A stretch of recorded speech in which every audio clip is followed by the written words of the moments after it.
Hello mga ka-Yes Yo! So, I wanna call everyone Yes Yo because as promised, this is Yes You Can Vlog. So, I wanna call this Yes You Can TV. So, this is a series of vlogs of my life and things that we can. I know that we can. So, the first kick-off of this vlog is travel vlog. Pero syempre, ayun nga, as promised, naisip ko kasi kung ako yung vlogger or kung ako yung nanonood ng YouTube vlogs, gusto ko yung makakatulong sa akin. So, since this is very helpful, I know in a way, discuss natin yung mga nagastos namin nung nagpunta kami sa Boracay. So, nung nagpunta kami sa Bora, i-discuss ko sa inyo kung magkano yung mga nagastos namin. Um, ito siya. I-discuss ko sa inyo yung mismong Excel na ginawa ko sa lahat ng naging expenses namin sa Boracay. So, first off, this vlog is ano talaga, parang budget.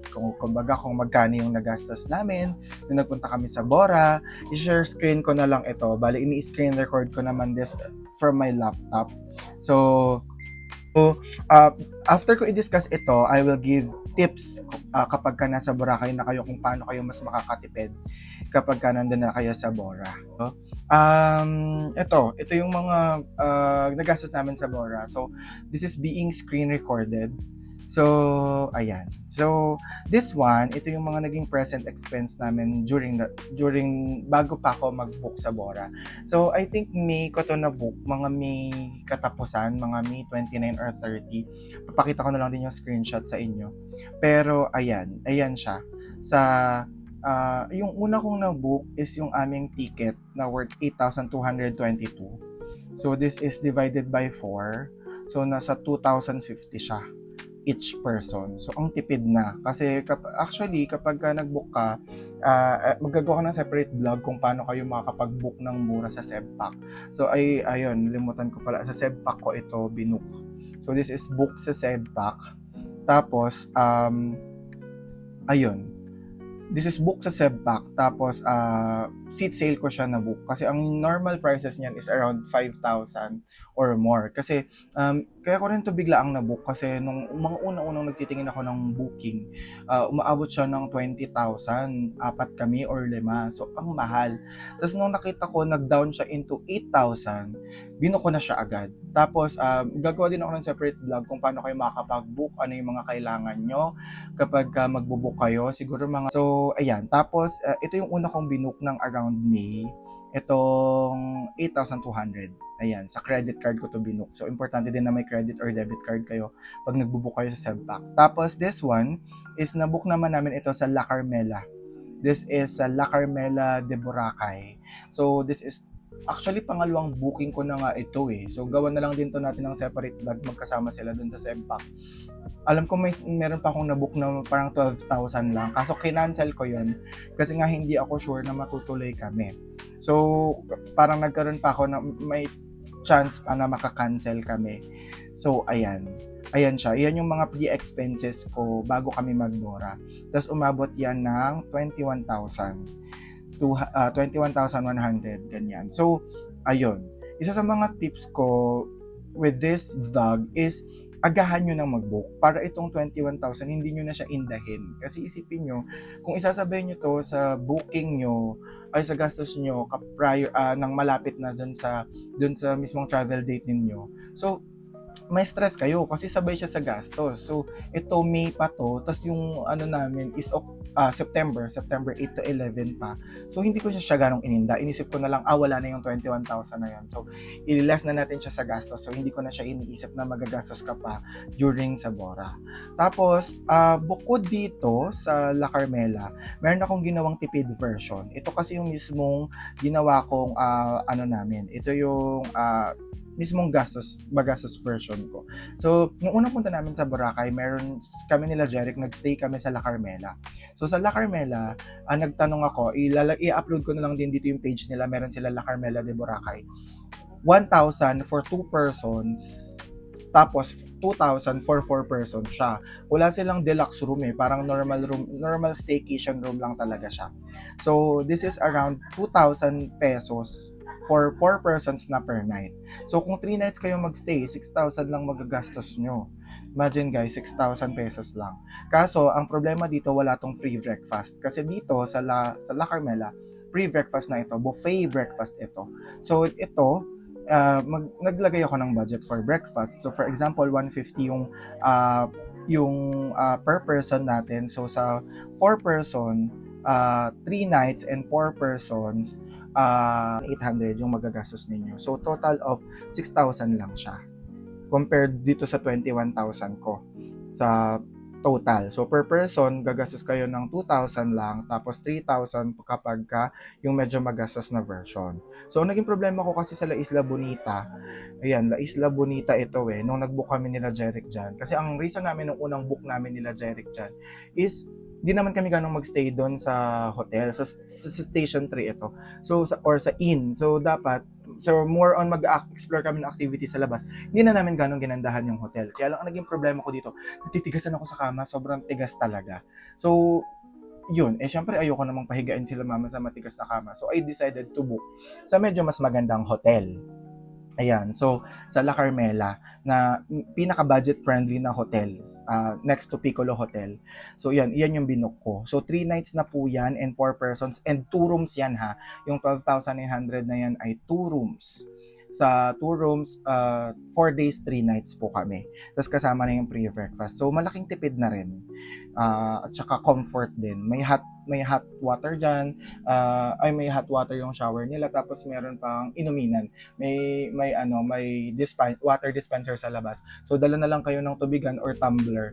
Kasi mahal din ng tubig sa Boracay. Parang isang bottle na ganyan, 50 pesos, sabi ni kuya ko. So yun, malaking tipid din siya. So meron pa akong nakitang other cheaper options ng mga hotel.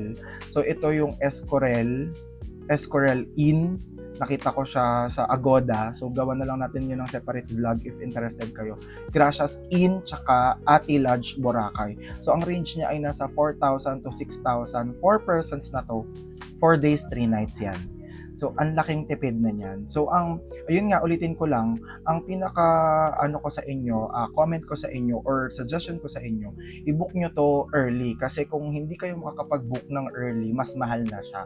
So, nakuha ko tong 12,900, tsaka tong 8,200 kasi seat sale, tsaka inabangan ko talaga din yung seat sale, tsaka mas malayo pa kasi yung booking date namin. So, from September pa pala yung namin. Ayun. So, ayan siya. Iyan yung first suggestion ko sa inyo. So, meron pang mas mga tipid na version. Ito naman, yung mga anticipated expenses ko sa Bora. Kasi di ba nagbora na nga kami nila Jeric. So, itong part na to, ina-expect ko na ito yung magagastos ko. So, ayan. So, in-estimate ko na siya. So, ang naging estimate ko is 28K. Ayan siya. Pero meron kasi itong other activities tsaka miscellaneous. Ayan. So, naglagay ako ng other activities tsaka miscellaneous. So, medyo malapit din naman dyan yung nagastos ko.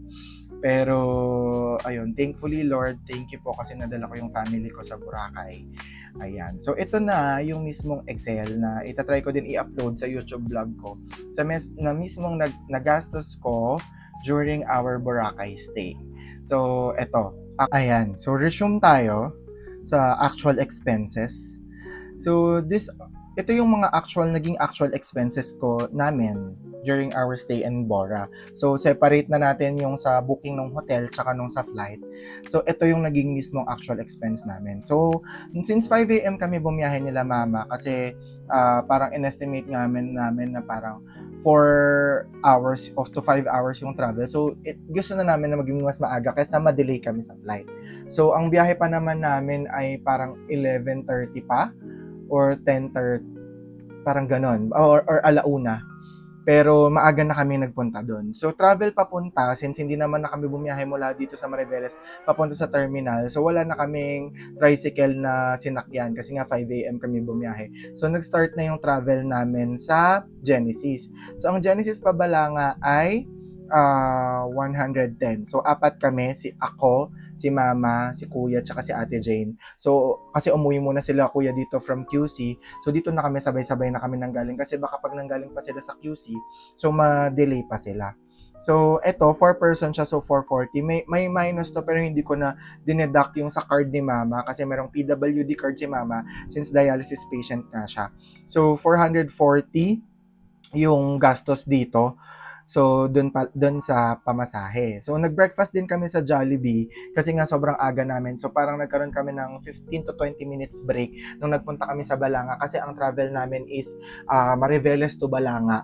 Tapos, ayan, so 650 yung nagastos ko dyan sa breakfast namin. Tapos, sumakay kami ng tricycle, 50 pesos isa. So, dalawang tao na yun sa loob kasi nga ang dami namin din dalang gamit. So, 100 pesos siya.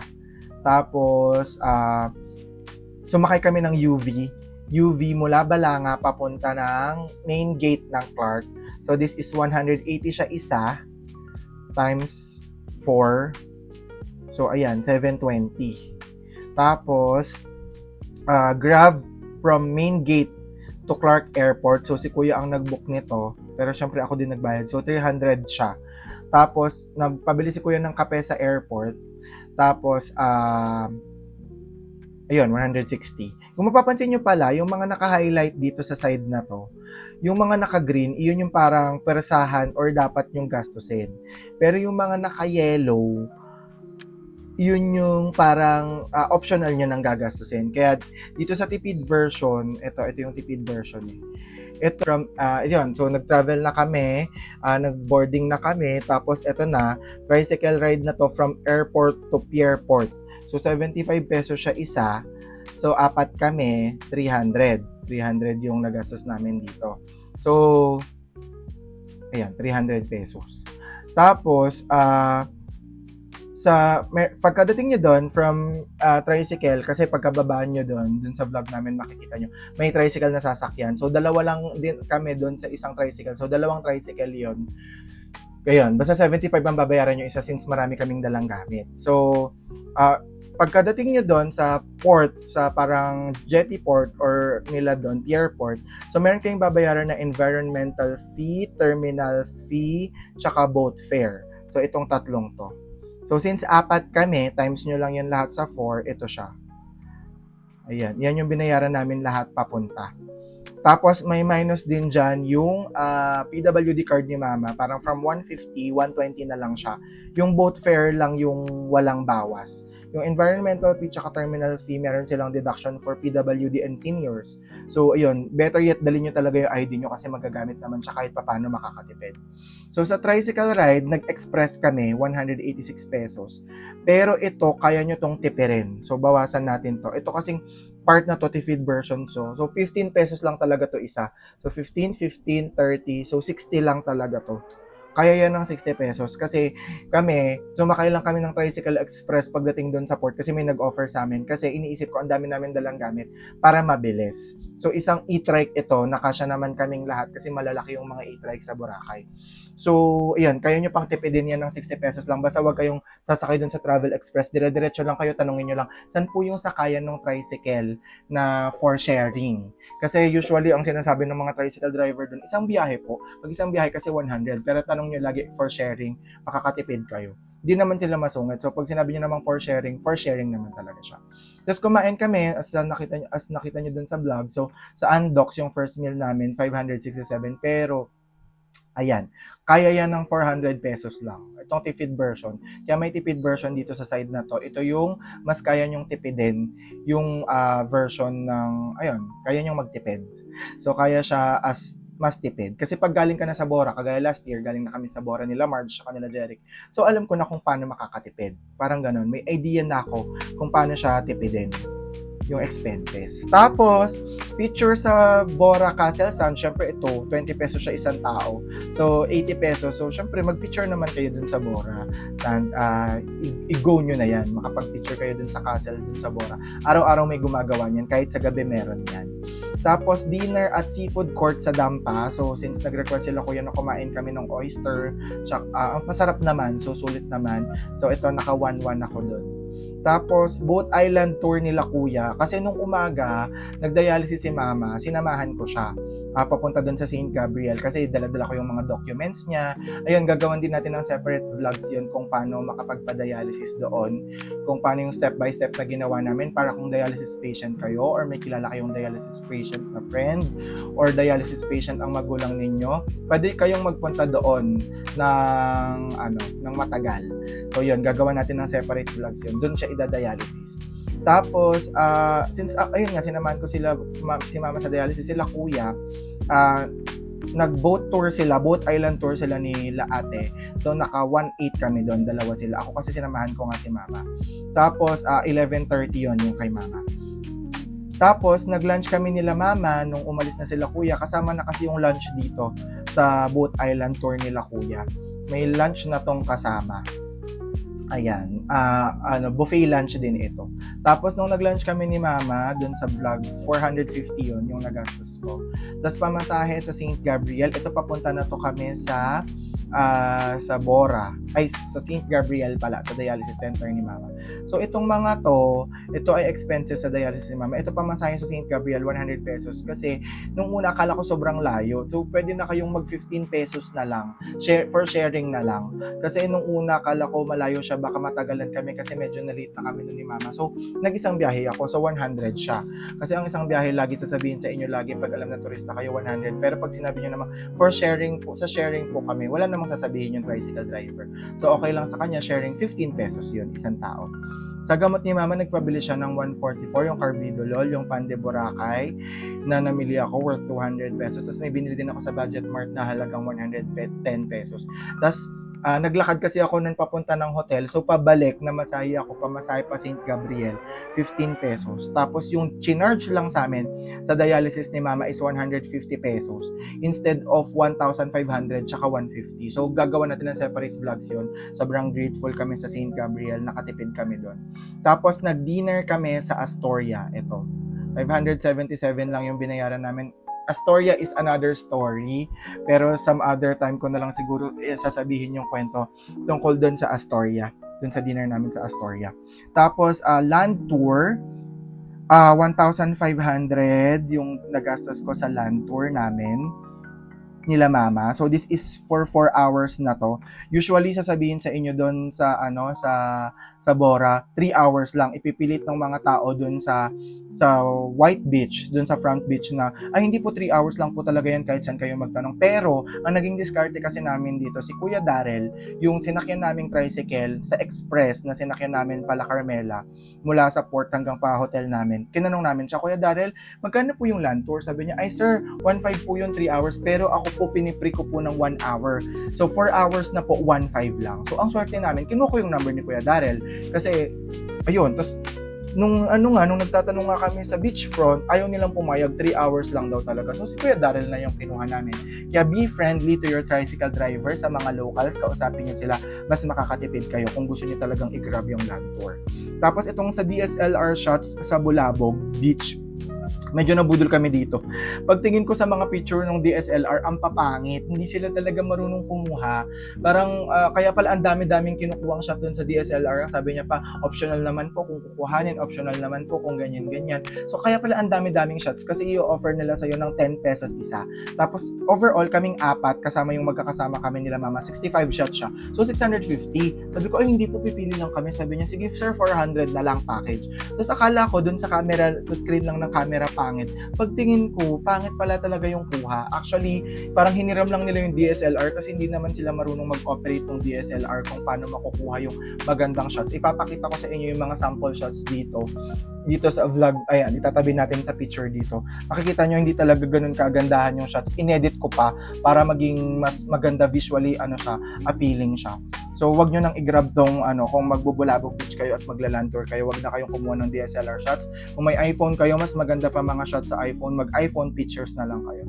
So, itong mga tips po ito, nung nagpunta kami sa Diniwid Beach, sa Bulabog Beach, kasi may mga batang nagpipicture doon. So, syempre, pag pinicturean nila kayo, ang cute naman ng mga bata, bigyan nyo naman sila ng tip. Tapos, nag-lunch kami sa Jaspers. So, ito, nakikita ko na to sa maraming vlog. So, ang dami na naming nakain dito nila mama, tigigisang ulam kami, tapos nag-add lang ako ng Coke. Actually, 400 plus lang to. Nag-add lang ako ng Coke, kaya umabot ng ganyan yung lunch namin sa Jaspers. Pero, must try to, yung Jaspers. Tapos yung katapat niya dito, pwede kasing mas mura eh. Hanap kayo ng mas mura. Ito, 450 lang, wag na kayong mag-Coke. So, mas makakatipid kayo. So, ito yung tip sa Diniwid Beach kasi sobrang ganda ng mga kuha namin sa Diniwid Beach. Yung mga pictures ni mama, pictures ko, pictures ni kuya, pictures ni ate. Sobrang quality naman. Kaya 100 yung binigay kong tip dyan kay kuya kasi ang galing niya naman kumuha using yung iPhone lang. Yung phone ko lang. Tapos, nag-boat party yacht kami nila mama. So, eto siya, 1,200 siya isa. Nung una nga, 1,500 to. Pero nung binook namin nung parang later on, 1,200 na lang binigay sa amin. Mamaya bibigay ko sa inyo yung mga tips pagpupunta ng Bora. Para, ayun, dapat huwag kayong mag-book sa umaga. Kunyari pagdating nyo doon, antayin nyo maggabi, mas nagmumura yung mga presyo nila. Dinner sa Mang Inasal. So, nag-dinner kami after ng boat party. So, nakagastos kami ng 900 pesos.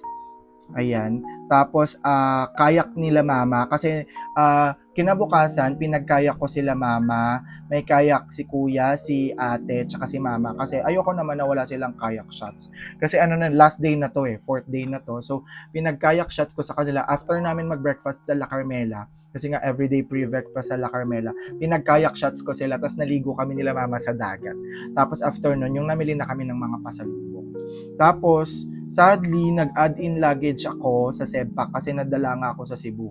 Makikita nyo naman dun sa huli kong vlog, bakit ako nadala dun sa Cebu. Tapos dun sa part 2 ng vlog namin. Tapos, eto na, pauwi na kami. So, tricycle from La Carmela to Pierport. Ayun pala, may short story ako dito. Pag labas namin sa La Carmela, may mga nag-o-offer na doon na tricycle na 450 each person. Ihahatid na kayo sa airport. Wala na kayong poproblemahin. Sasamahan nila kayo, pati doon sa boat ride. Kumbaga, i-assist kayo, ganyan-ganyan. Tapos, nung na-realize ko na wala naman na palang environmental fee na babayaran dito pag pauwi, papunta lang yung environmental fee. Doon ko, kasi nung una naisip ko, ay ang mura kasi 450 lang. Kasi environmental fee pa lang namin 150.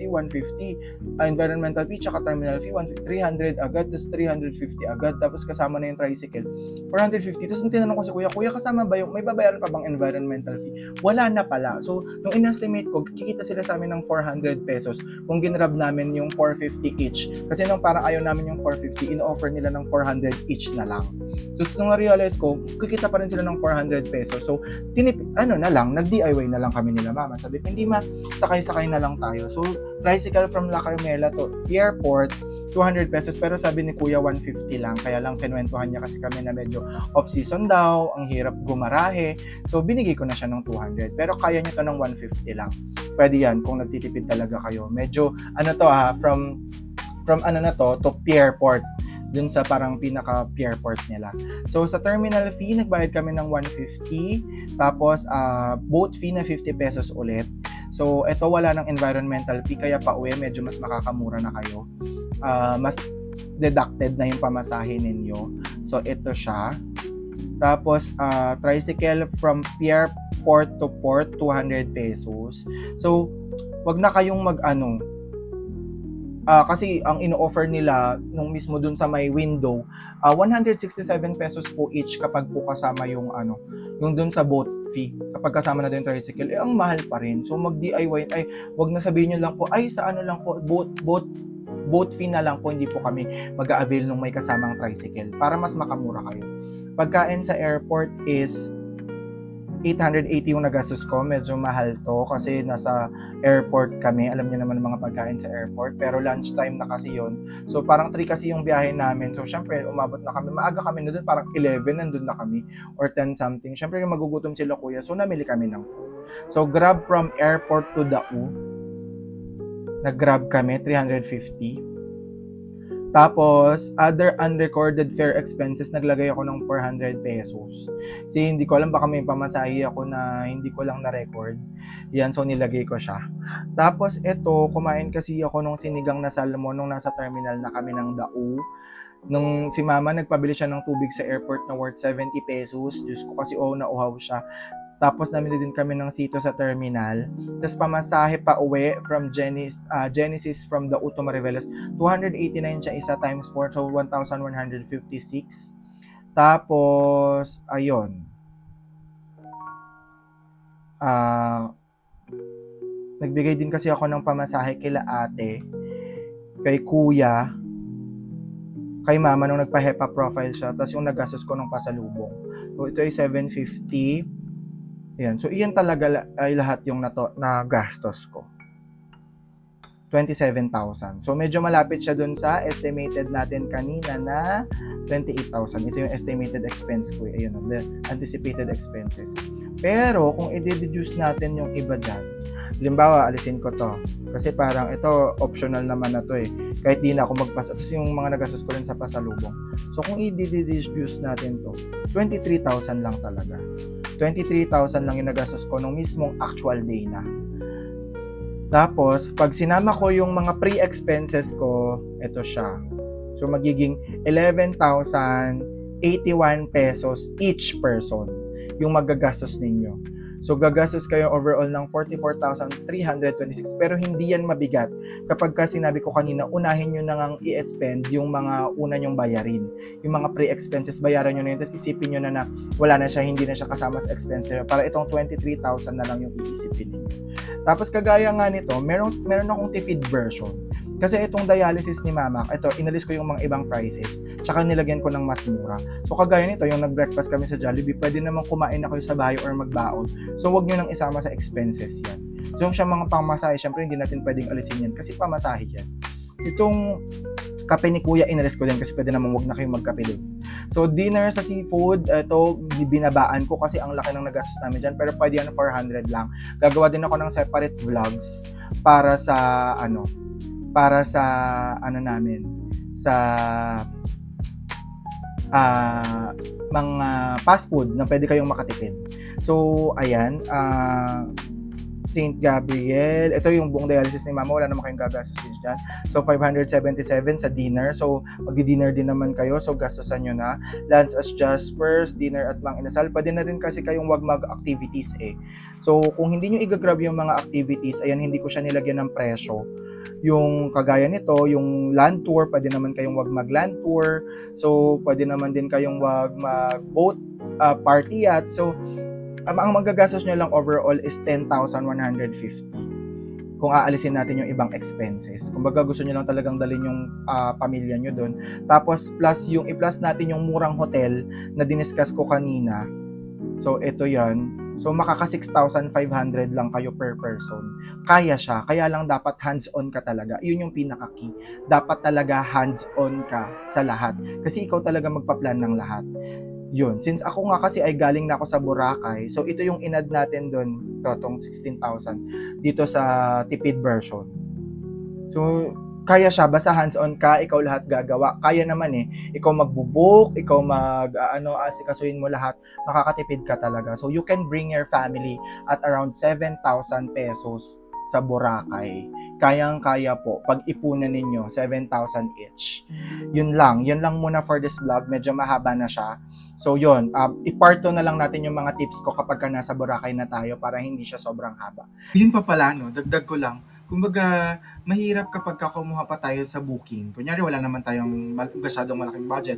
So, kumuha tayo ng booking. Nag-booking tayo sa ibang mga flights, ganyan, sa mga nagpo-promo, ganyan. So, mas mahal talaga yun. So, baka 15,000 pataas each yung magastos ninyo. Hindi pa kasama yung mga expenses, yung mga activities niyo sa Boracay. So I suggest i-DIY nyo na lang dahil ang Boracay ay DIY friendly. Ibig sabihin po ay do it yourself. Ibig sabihin DIY friendly siya. Kayang-kaya ninyong i-budget ang Boracay at kayang-kaya ninyong makapunta sa Boracay. Basta planuhin niyo in advance. Tapos dapat matagal pa lang pinagpaplanuhan nyo na at pinag-iipunan nyo na. So yun guys, to answer your question, kung kaya ba natin mag-Boracay ng 7,000 each, hindi. Kasi kaya. So ang kailangan lang, marunong tayong mag-budget, tapos advance natin i-plan. Kasi kahit naman kami, hindi naman namin biglaan, basta gusto namin mag-Boracay, biglaan. Hindi naman kami mayaman na biglaan kaya. So kayang-kaya natin guys na 7,000 each ay makakapag-Boracay na tayo. So kayang-kaya natin nadalhin yung family natin ng 7,000 each sa Boracay. So i-upload ko naman dito yung Excel. So yes, kaya po natin 7,000 each sa Boracay sa ating family. So pagplanuhan lang natin, alaanan natin ang oras. Tapos kayang-kaya nating makapunta sa Boracay on a budget. So you're next, kayo naman, your family is next and your friends. So punta na kayo sa Boracay, basta on a budget, magtipid lang tayo. Kayang-kaya. So kayang-kaya, see you on our next travel. Bye-bye!